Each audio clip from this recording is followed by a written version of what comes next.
8. तुमने कभी ऐसे किसी आदमी का मर्डर भी किया है? प्रकाश डीएसपी की आंखों में देख रहा था। सबकी नजरें प्रकाश पे थी। 5 सेकंड बाद प्रकाश ने ना में सिर हिलाया। डीएसपी बल्यान उसकी आंखों में आंखें गड़ाए हुए था। आखिरकार उसने कहा, मेरी 18 साल की सर्विस में झूठ पकड़ने में आज तक नहीं चूका मैं। तू पहला आदमी है जिसकी आंखों में देख के मैं बता नहीं सकता कि तू झूठ बोल रहा है कि सच। तू पहले नौकरी करता था ना इंश्योरेंस कंपनी में? अच्छी भली नौकरी छोड़ के ये फ्रॉड का आइडिया कैसे आया? मैं कंप्लायंस इंश्योरेंस कंपनी के एक्ट के केस हैंडल करया करता। Motor accident claims tribunal. एक केस में जिस आदमी का एक्सीडेंट हुआ उसको कैंसर था। तब आइडिया आया कि अगर एक्सीडेंट से पहले वो आदमी कैंसर से मर जाता तो उसने क्लेम का पैसा मिलता। और फिर एक आइडिया क्लिक हुआ कि अगर कैंसर की डेथ को एक्सीडेंट दिखा दिया जाए तो उसमें पैसा बन सके। 8 साल में एक्ट में काम किया था तो इन्फॉर्मेशन मेरे पास सारी थी।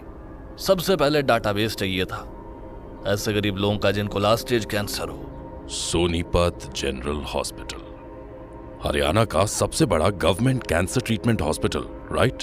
प्रकाश ने हाँ में सिर हिलाया। हाँ, मैंने उस हॉस्पिटल के पैथोलॉजिस्ट पता करे पहले ही। तब मैंने डॉक्टर अमन जैन मिलिया। अपनी शादी से दुखी, पैसा का लालची पर तेज दिमाग। डॉक्टर जैन से गरीब पेशेंट्स के डेटा मिलता था। उन पेशेंट के फैमिली वालों को इंश्योरेंस स्कीम में शामिल करना मुश्किल को नहीं था। उन सबको पैसा चाहिए था। किसी की जरूरत थी तो किसी का लालच। सचिन जोर से बोला, उनका लालच या तेरा? तूने उनकी गरीबी का फायदा उठाया है पैसे बनाने के लिए। तो ये गलत किया। यो सही गलत, अच्छा बुरा, ईमानदारी, बेईमानी, यो सब ना मिडिल क्लास लोगों के चोचले से खुद के बारे में अच्छा महसूस करने के। प्राइवेट जॉब में 12 घंटे मेहनत करके क्यों उखाड़ लिया मैंने? अरे गर्मी सर्दी बरसात में मोटरसाइकिल पे जाया करता। अरे कमरे के फ्लैट में रहा करता। जिम्मेदारी की किरण में घुसा आदमी ना चूतियां वाली लाइफ जिया कर है। तो लग्जरी वाली लाइफ चाहिए थी तुझे? हाँ, चाहे वो गरीबों के नाम पे बेईमानी से कमाई पैसों से मिली हो। प्रकाश मुस्कुराया। अरे सचिन जी, हमारी इंश्योरेंस स्कीम में शामिल लोग ना अपने फैमिली मेंबर की डेड बॉडी दे दिया करे हैं उस पर गाड़ी चढ़ान खातर। 2.5 साल में इनमें से किसी का जमीर जाग गया कि उसने गलत किया, अपने फैमिली मेंबर की बॉडी का अपमान किया? किसी ने फायर करी? आपने जाग के फ्रॉड में शामिल लोगों के परिवार वालों से सवाल पूछे। इसकी एक भी परिवार वाले ने आपको कुछ बताया? नहीं ना? क्यों? क्योंकि पैसा मिला करता था सर, पैसा मिला करता था। मैंने गरीबों का फायदा को नहीं उठाया, वाने मारे दिए मौके का फायदा उठाया से। क्योंकि पैसा ना बहुत इंपॉर्टेंट चीज हो है सर, सबके लिए बहुत इंपॉर्टेंट चीज। सचिन और प्रकाश एक दूसरे की आंखों में देख रहे थे। काले दिन काली रातें काली सोच काली बातें, काले दिन काली रातें काली सोच काली बातें, काले जुबान पे काला स्वाद है, काला धंधा काला बाजार है।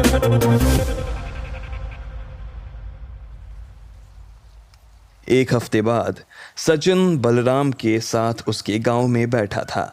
60 साल का किसान बलराम अजीत का दोस्त था, जिसके इंश्योरेंस फ्रॉड के सिलसिले में सचिन और आकांक्षा उससे 2 महीने पहले मिले थे।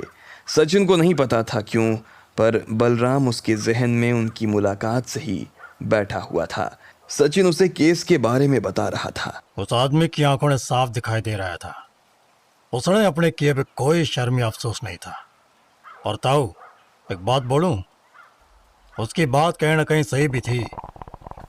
बलराम ने हुक्के का एक कश खींचा और फिर कहा, गरीब आदमी का जीवन कठिन हुआ करे बेटा, ये तो सच है। पैसा बड़ा जरूरी है, पर जिन जिन गरीब परिवारों ने इस धांधली में पैसा लिया उस गैंग से, उनकी किसी को कुछ ना बताने की एक और वजह थी। अगर वो बताते तो वो खुद भी फ्रॉड के केस में फंस जाते। और तूने ही तो अभी बताई कि कई लोग जिससे उस गैंग ने बात करी उनने इस फ्रॉड में शामिल होने से मना कर दिया।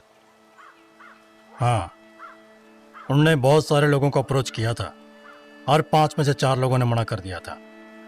हाँ, तो वो बाकी 4 भी तो गरीब परिवार ही थे ना। सरकारी हॉस्पिटल में कौन से अमीर आदमी का इलाज होया करे। और ताऊ इतने लोगों ने तो हाँ करी ना कि उस गैंग ने 150 करोड़ का चुन्ना लगा दिया इंश्योरेंस कंपनियों। नींद सुकून की आती है बेटा। ये कह के बलराम चुपचाप अपना हुक्का गुड़गुड़ाने लगा। दोनों काफी देर तक चुपचाप साथ बैठे रहे। बलराम से मिलने के बाद शाम को सचिन अपनी कार में वापस घर जा रहा था। रास्ते में एक जगह एक बाजार पड़ता था। वो बाजार के ट्रैफिक में से गाड़ी निकाल रहा था, तभी उसकी नजर एक ठेले पे गई। उसने उस ठेले पे जाके कुछ सामान खरीदा। सचिन रात को घर पहुंचा। घर पे कोई नहीं था। उसने ड्राइंग रूम की रोशनी जलाई और अपने पिताजी की फोटो के पास गया। उसने अपने पिताजी की तस्वीर दीवार से उतारी और इधर उधर देखा। कोई कपड़ा ना मिलने पे उसने सोफे पे एक कुशन का कवर उतारा। उस कपड़े से उसने अपने पिताजी की फोटो को अच्छी तरीके से साफ किया। फिर उस तस्वीर को दीवार पे टांग दिया। फिर उसने बाजार से जो सामान खरीदा था वो एक थैली में से निकाला, कमल के फूलों की माला। उसने वो फूल माला अपने पिताजी की तस्वीर पे लगाई। वो अपने पिताजी की तस्वीर देख रहा था।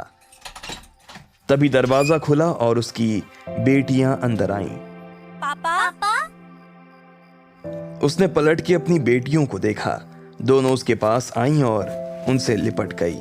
हीबा ने दरवाजा बंद किया। निशु, आमना, पापा को अपनी स्पोर्ट्स की ट्रॉफी दिखाओ। ओके मामा। दोनों बच्चियां अंदर भाग गईं अपनी ट्रॉफीज लाने। हीबा की नजर सचिन के पापा की तस्वीर पे गई। तस्वीर साफ हो चुकी थी और उस पे फूलों की माला चढ़ी थी। उसने सचिन की आंखों में देखा। सचिन की आंखों में आंसू थे और वो मुस्कुरा रहा था।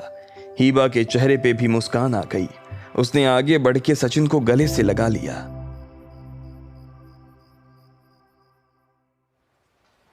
अगले दिन सुबह सचिन समीर बेदी के ऑफिस में बैठा हुआ था। सचिन ने पूछा, इन्वेस्टिगेशन पूरी हो गई, आपने बुलाया, क्या हुआ? तुम अभी फ्री हो? एक और काम है।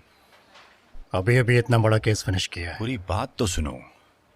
मैं चाहता हूं तुम ग्रेट भारत के लिए ही काम करो as are in house investigator. Sachin ने एक सेकंड सोचा, फिर कहा, नो, आपको मेरी सैलरी से पहले ही प्रॉब्लम थी। अबाउट दैट, समीर ने ड्रॉर से एक चेक निकाल के सचिन के सामने रख दिया। ये क्या है? Your first salary advance. Sachin ने चेक पे लिखी रकम पढ़ी। ये बहुत ज्यादा है। आप इतनी ज्यादा सैलरी देना सस्टेन नहीं कर पाएंगे। ये सैलरी नहीं है, इंश्योरेंस है फ्यूचर के किसी भी फ्रॉड के against. You see Sachin, I am an insurance man. मैं इंश्योरेंस का सही प्रीमियम डिसाइड करने में कभी गलती नहीं करता। सचिन उठा और दरवाजे की तरफ बढ़ा। उसने पलट के समीर की तरफ देखा। उसके पास कुछ कहने को नहीं था, सिर्फ चेहरे पे एक शौक था। वो पलटा और ऑफिस से निकल गया। उसके निकलते ही समीर हंसने लगा।